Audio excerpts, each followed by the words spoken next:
ఎల్లమ్మ కోసం రంగంలోకి సీత హీరోయిన్ల వేటకు ఎండ్ కార్డ్ పడినట్లేనా? బలగం ఫేమ్ వేణు దర్శకత్వంలో దేవిశ్రీ ప్రసాద్ హీరోగా పరిచయం అవుతున్న చిత్రం ఎల్లమ్మ. ఈ సినిమాలో హీరోయిన్ ఎంపికపై గత కొంతకాలంగా ఉత్కంఠ నెలకొనగా తాజా సమాచారం ప్రకారం మృణాల్ ఠాకూర్ పేరు దాదాపు ఖరారైనట్లు తెలుస్తుంది.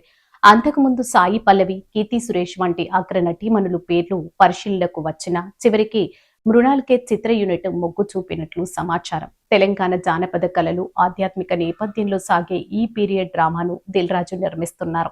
బలగం వంటి ఫ్యామిలీ ఎమోషన్స్ మూవీతో జాతీయ స్థాయిలో గుర్తింపు తెచ్చుకున్న దర్శకుడు వేణు ఎల్దండి తన రెండో చిత్రంతో మరోసారి వెండి తెరపై మ్యాజిక్ చేయడానికి సిద్ధమవుతున్నారు.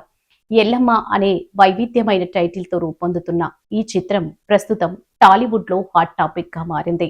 ముఖ్యంగా ఈ సినిమాలో హీరోయిన్ ఎంపిక విషయంలో గత కొన్ని రోజులుగా సాగుతున్న ఉత్కంఠకు తెరపడే సమయం ఆసన్నమైనట్లు తెలుస్తుంది.